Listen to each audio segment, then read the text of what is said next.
Kembali lagi di Natal Investment. Pada kesempatan kali ini saya akan menganalisa laporan keuangan kuartal pertamanya emiten yang berhubungan dengan transportasi ya teman-teman. Yaitu ada Adisarana dengan ticker code-nya ASA. Aslinya tidak hanya transportasi saja, baik itu dari sewa atau jual beli atau misalnya logistik juga perusahaan ini. Tapi ada satu lini bisnis yang sedang hype lah, lumayan hype yaitu adalah Antar Aja teman-teman. Kalau teman-teman familiar lah dengan uh, industri kurir ya, kayak JNE, JNT, terus ASA ini punya bisnis Antar Aja teman-teman. Oke, tanpa berlama-lama lagi, mari kita bahas laporan keuangan kuartal pertamanya. Asetnya turun ya teman-teman dari 1,1 triliun ke 800 miliar. Ini aset lancarnya turun juga dari 2 triliun ke 1,6 triliun. Total asetnya naik tipis dari 7,23 triliun ke 7,3 triliun. Liabilitas lancarnya naik teman-teman dari 1,70 triliun ke 1,77 triliun. Total liabilitasnya naik tipis ya dari 4,73 triliun ke 4,779 triliun. Dan total ekuitasnya naik ya, naik tapi tidak terlalu signifikan lah. Dari 1,59 triliun ke 1,66 triliun. Nah, di sini saya juga memprediksi berapa ekuitas yang akan dihasilkan ASA di akhir tahun nanti. Itu menggunakan data peningkatan ekuitas dari kuartal pertama hingga kuartal 4 di tahun sebelumnya. Ya, kalau kita lihat di tahun 2022 1,3%, 2021 15%, dan 2020 4,7%. Kalau kita lihat di sini tidak konsisten ya teman-teman, tapi kita menggunakan angka yang cukup eh, bisa reasonable lah menurut saya, yaitu hanya 1% saja ya. Bisa dibilang lebih rendah dari tahun lalu, tapi tidak rendah banget. Oke, sehingga ekuitasnya diperkirakan kisaran 1,68 triliun di akhir tahun nanti. Oke, kita lanjut ke income statement-nya. Pendapatannya turun teman-teman dari 1,5 triliun ke 1,1 triliun, turun 25%. Gross profit-nya turun dari 346 miliar ke 297 miliar, minus 16%. Dan berdampak juga ke operating income-nya ya, turun hampir 50% dari 110 miliar ke 47 miliar. Tapi di sini net income-nya turun juga dari 72 miliar ke 51 miliar, penurunan 28%. Nah, di sini saya juga memprediksi berapa total net income yang didapatkan oleh ASA di akhir tahun nanti, sama seperti ekuitas, itu menggunakan data peningkatan net income dari kuartal pertama hingga kuartal 4 di tahun sebelumnya. Kalau kita lihat di sini, di tahun 2022 41%, 2021 336%, dan 2020 ada upset 96%. Di sini saya menggunakan angka yang ya ini kan tidak konsisten juga ya teman-teman. Ya saya menggunakan angka yang lebih rendah lah daripada 3 tahun yang lalu. 3 tahun lalu lah. Yaitu di sekitaran 30% saja peningkatannya. Sehingga net income-nya ini prediksi ya sekitar 67 miliar.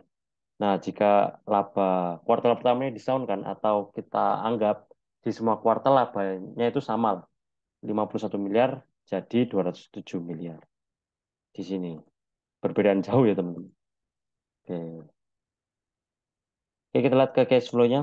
Cash flow-nya turun ya dari pelanggan 1,4 triliun ke 1 triliun. Operation-nya positif, teman, 125 miliar. Dari tahun kemarin, minus 13 miliar.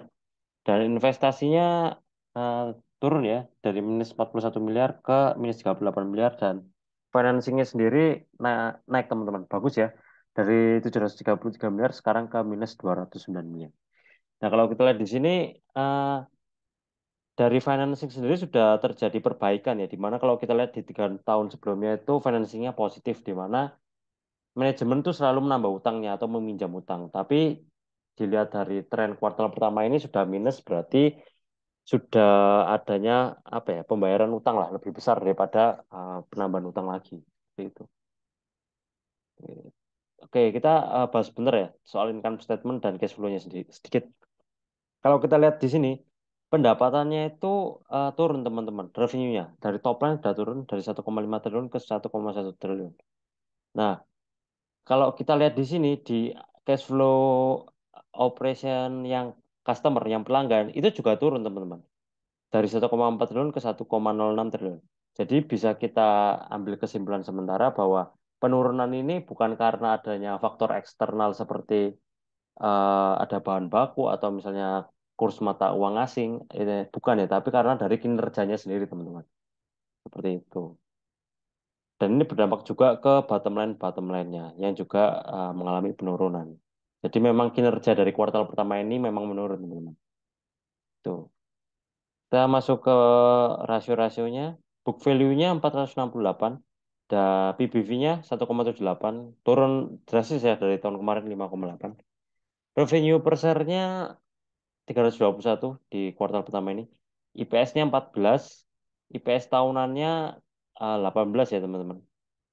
Menggunakan asumsi net income yang ini. Net income yang 67 miliar ini.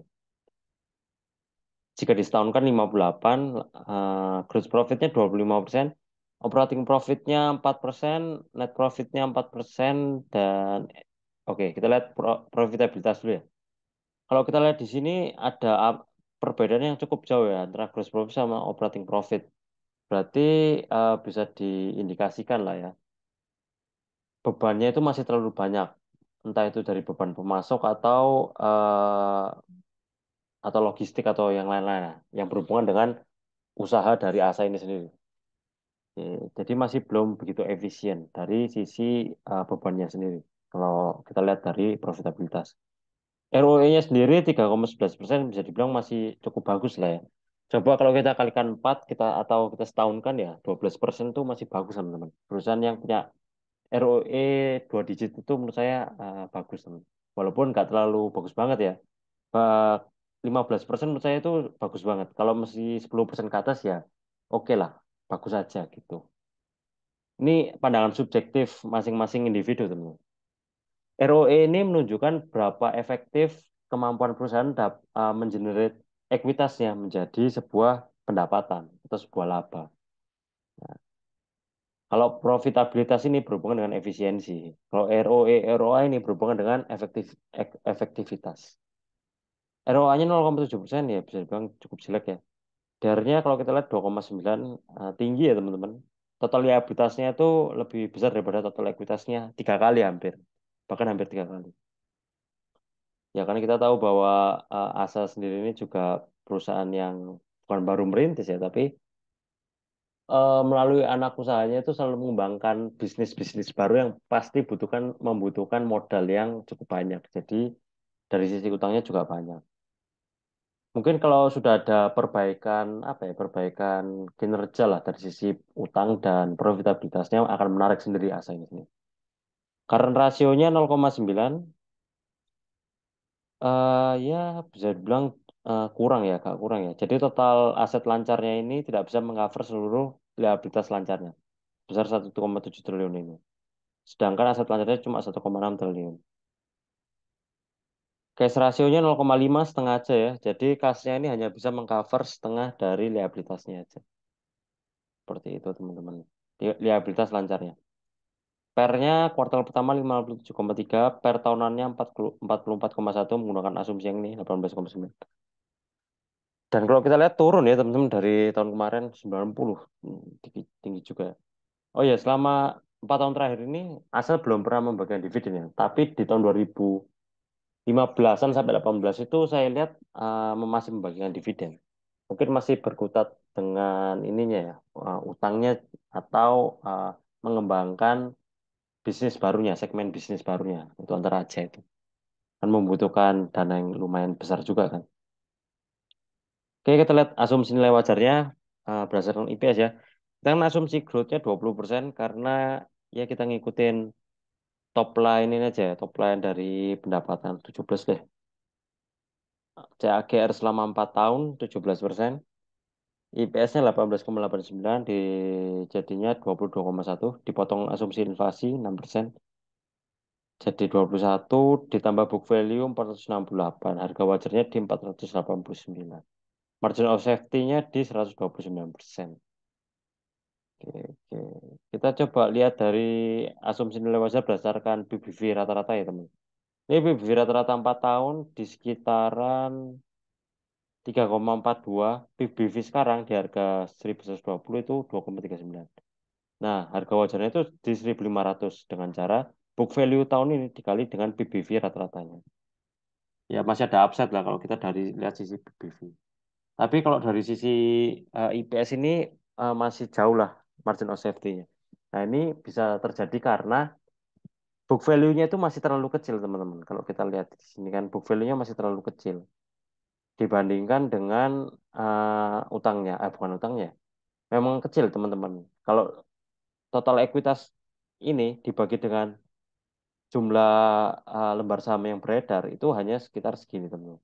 Nah, gimana caranya supaya bisa menambah book value dan dapat mengecilkan PBV? Karena kan berbanding terbalik ya. Kalau book value-nya semakin besar, PBV-nya biasanya semakin kecil. Yaitu dengan cara menambah ekuitasnya teman-teman.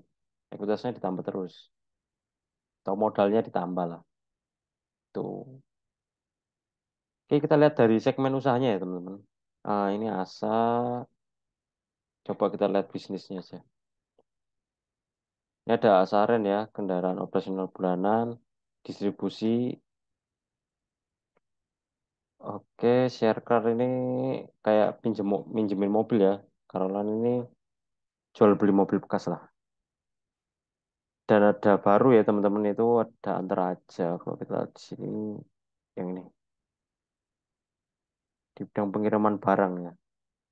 Secara bisnis menurut saya menarik ya, terdiversifikasi lah ASA ini. Tetapi mungkin karena masih baru merintis ya, apalagi di Antara Aja ini dibutuhkan banyak biaya sehingga berpengaruh ke kinerja keuangannya, kinerja laporan keuangannya. Jadi menurut saya ini perusahaan yang bagus teman-teman, perusahaan yang bagus. Tetapi kita harus wait and see dulu. Eh, Jika sudah terdapat perbaikan performa lah dari laporan keuangannya, entah itu kuartal 2 atau misalnya tahun depan atau 2 tahun lagi itu kan kita tidak ada yang tahu ya. Mungkin itu baru menarik seperti itu teman-teman. Oke, begitu saja. Ini sekedar analisa pribadi saya ya teman-teman.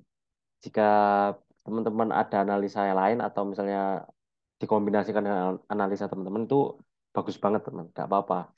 Karena setiap orang itu punya caranya sendiri-sendiri dalam menganalisa suatu saham atau memvaluasi juga suatu saham. Seperti itu. Baik, jika teman-teman ada pendapat, kritik, dan saran, silakan tulis di comment section. Jika ada emiten yang menurut teman-teman menarik, tulis saja di comment section. Kalau sempat saya akan bahas. Dan jangan lupa untuk like, comment, and subscribe teman-teman. Oke, kita realisasikan lah untuk tahun ini setidaknya 1.000 subscriber teman-teman. Ya, biar tambah semangat buat video. Oke, terima kasih teman-teman.